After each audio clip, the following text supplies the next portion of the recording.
أعوذ بالله من الشيطان الرجيم. بسم الله الرحمن الرحيم.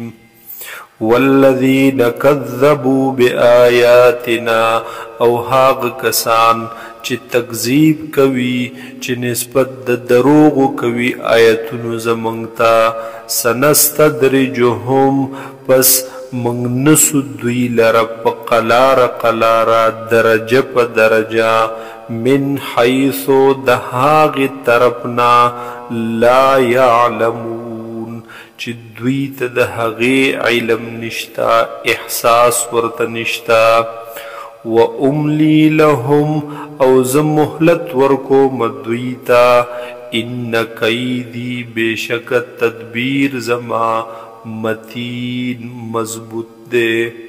اولم یتفکروا آیا دوی سوچ ندے کڑے ما بصاحبهم من جنہ چی نشت دے پا ملگری دا دوی باندی جنون لیونتوب ان ہوا ندے دا ملگرے دا دوی یعنی ندے حضور پاک صلی اللہ علیہ وسلم الا نذیر مبین مگر یرون کے اخکارا. اولم ینظروا آیا دوی نظر ندے کڑے آیا دوی غور و فکر ندے کڑے فی ملکوت السماوات والارض پا بادشاہی دا اسمانونو او دزمک کی وما او پہاغ سکی خلق اللہ من شیء چی پیدا کری دی اللہ تعالی دا ہر سیزنا وان عسا او آیا سوچ ندے کڑے دوی عسا شاید چی ای یکون قد اقترب اجلهم وی نزدے نیٹا دا دوی شاید چی دا دوی نیٹا دا مرگ را نزدے شوی وی فبأي حديث بعده پس پکم یو خبر باندې بورستو د دینا یؤمنون دوی ایمان راوړي. من یضلل الله فلا هادی له هاغ چال رچ گمراهی کی اللہ تعالی فلا هادی له پس نوی بیا د هغه د پاره هیڅوک هادی ہدایت ورکون کے. وَيَذَرُهُمْ او پریگدی اللہ تعالی دوی لرا فی طغیانہم پسر کشید دوی کے یعمہون وی بدوی سرگردانا حیرانا بے عقلا. یسألونک عن الساعت دوی تپوس کوستانا اے حضور صلی اللہ علیہ وسلم پبارد قیامت کے ایان مرساہا چی کلبوی واقعہ کے دلد دے کلبوی رات للد دے قیامت. قل تورت اوائے اے حضور صلی اللہ علیہ وسلم انما علمها عند ربی بے شک علم دے قیامت دے در رب زما سرا لا یجلیها لوقتها نبخکار کوي دی قیامت لرا پا وقت دے باندے الا ہوا مگر دق اللہ.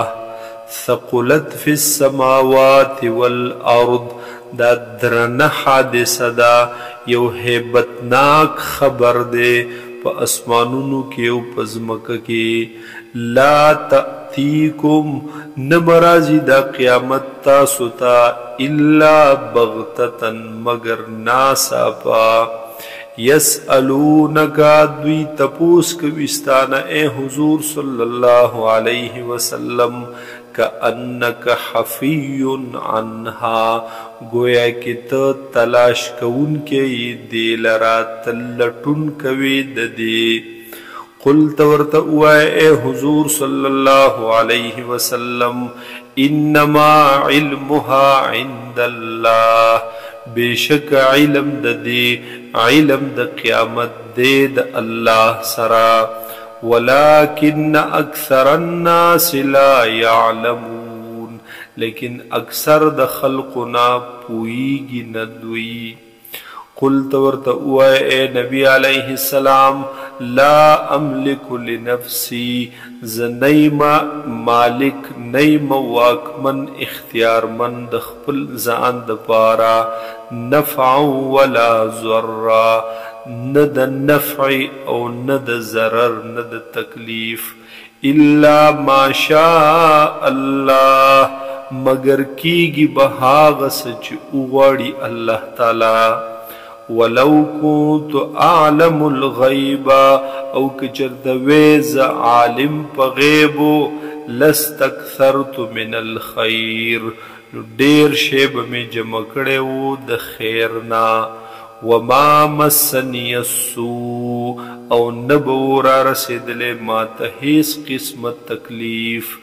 ان انا نیم زه الا نذیر و بشیر مگر یم یرون کے او زیر ورکون کے لقوم یؤمنون د پاره د هغې قوم چې هغوی ایمان راوړي.